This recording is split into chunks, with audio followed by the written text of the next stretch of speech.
Hola, bienvenido. En este video tutorial aprenderás a hacer uso del método de polígono para resolver el problema de velocidad en un mecanismo manivela-biela corredera, también conocido como mecanismo RRRP.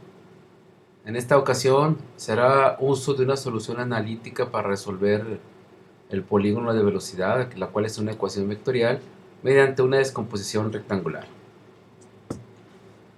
El procedimiento que se sugiere es el siguiente. Primero hay que resolver el problema de posición. No se puede hacer un análisis de velocidad si no se tiene resuelto el problema de posición, ya que la velocidad, al ser un vector, depende de la posición de cada uno de los elementos del mecanismo. Una vez que se tiene resuelto el problema de posición, ahora hay que establecer ecuaciones de velocidad conocidas como ecuaciones de velocidad de puntos de la misma barra, las cuales consisten en lo siguiente: sean P y Q dos puntos de una misma barra.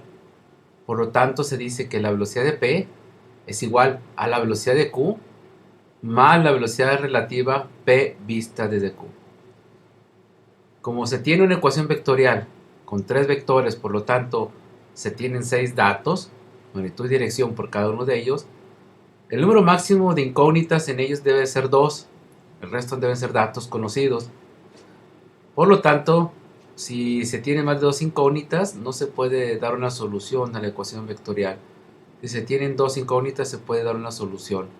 Existen métodos gráficos y métodos analíticos. En este caso, haremos uso de la descomposición rectangular de dicha ecuación para poder solucionar las incógnitas y poder determinar sus valores.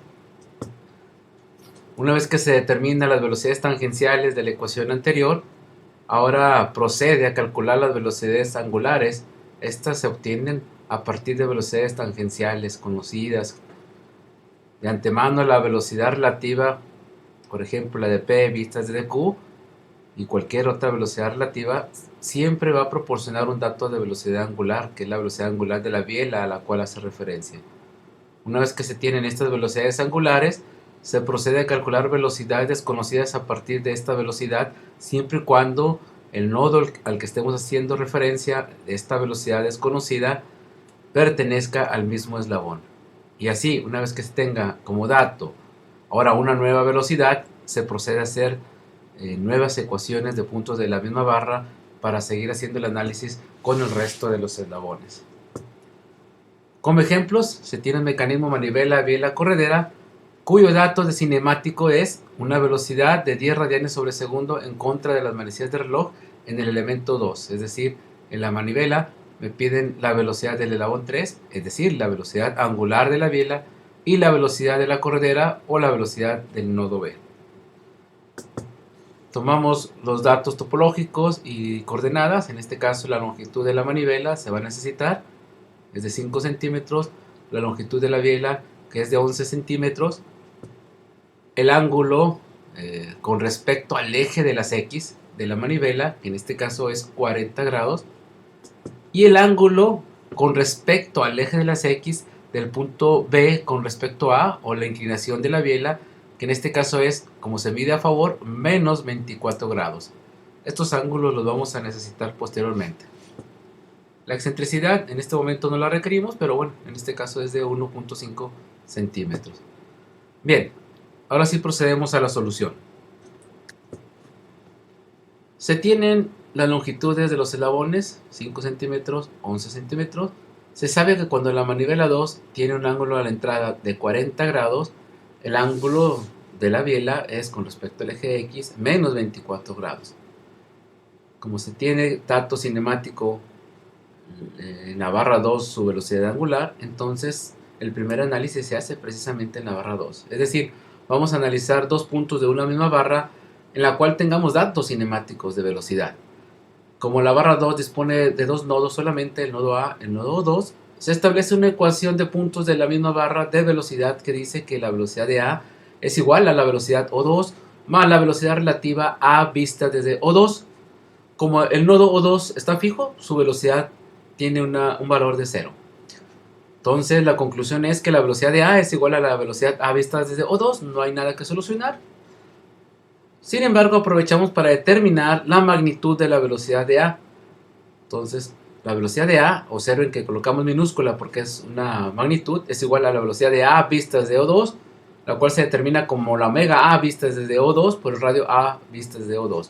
La omega A vista desde O2 pues no es más que la velocidad angular omega 2. Se sustituyen los datos y la velocidad de A tiene una magnitud de 50 centímetros sobre segundo. Una vez que obtenemos la velocidad de A, ahora con este dato pues procedemos a calcular la velocidad de B mediante una ecuación de puntos de la misma barra. Ambos puntos pertenecen a la barra 3, por lo tanto se dice que la velocidad de B es igual a la velocidad de A más la velocidad relativa B vista desde A. Una vez que tenemos la ecuación vectorial, vamos a descomponer o expresarla en magnitud y dirección cada uno de ellos para hacer un estudio preliminar y saber si tiene solución. Entonces, cada vector lo expresamos en magnitud y dirección. La velocidad de B, su magnitud es VB, en minúscula, y la dirección es el vector unitario E con un ángulo de 0 grados porque así se desliza la corredera. Si la corredera tuviera una inclinación, entonces tenemos que colocar el ángulo de la inclinación aquí. Es igual a la velocidad de A, VA minúscula, que es su magnitud, después lo vamos a sustituir, que es 50 centímetros sobre segundo, y el vector unitario sería E', ¿ok? ¿Por qué prima? Porque el punto A tiene rotación, y como tiene rotación, cambia en dirección, y por lo tanto va a aparecer el vector E', el cual es a 90 grados del vector unitario E, ¿ok? Entonces, haciendo referencia a dicha velocidad que se determina a partir de O2, entonces el ángulo que se genera de O2 hacia A es precisamente θ 2, 40 grados, que es lo que colocamos aquí. Más la velocidad relativa, se coloca su magnitud, y de antemano la velocidad relativa siempre va a tener un vector unitario con prima. ¿Por qué? Porque todas las velocidades relativas, al pertenecer a una barra rígida, y al estar hablando o tratando con dos puntos de la misma barra rígida, pues siempre va a tener trayectorias circulares. Entonces las velocidades relativas siempre van a disponer de un vector unitario prima. ¿Cuál es el ángulo B visto desde A? Es importante definir el observador, porque no es lo mismo A visto desde B que B visto desde A en términos del ángulo. Entonces el vector B visto desde A, como se traza a partir del eje de las X, sería este ángulo de aquí, que sabemos que es θ3 menos 24 grados. Posteriormente hay que validar qué datos conocemos. En este caso conocemos la velocidad de A, que vale 50 centímetros sobre segundo, y en todos los casos conocemos su dirección, ¿no? Tenemos los grados. Sin embargo, no sabemos cuánto vale la velocidad de B, ni cuánto vale la velocidad B vista desde A. De hecho, la velocidad B vista desde A nos va a proporcionar el dato de la omega 3, como lo vamos a ver más adelante. Ahora sí, hacemos una solución a la ecuación vectorial, en este caso una solución analítica muy sencilla. Hacemos una descomposición rectangular. Como desde un principio tomamos la precaución de medir los ángulos con respecto al eje de las X, pues podemos proceder a utilizar en las componentes en X la función coseno y en las componentes en Y la función seno, sin ningún problema. Entonces procedemos muy sencillo, velocidad en B por el coseno de 0 grados en la componente en X, velocidad de A, que vale 50 o tiene una magnitud de 50 centímetros sobre segundo, por el coseno de 40 más 90, porque es prima, que es coseno de 130 grados, más la velocidad B vista desde A, por el coseno de menos 24 más 90, porque es prima, entonces 66 grados. Copiamos la misma ecuación en Y, pero en lugar de utilizar coseno, hacemos senos. Hacemos los cálculos conocidos y nos queda esta ecuación, ¿ok? Es una ecuación con dos incógnitas y como tenemos dos ecuaciones escalares, tiene solución.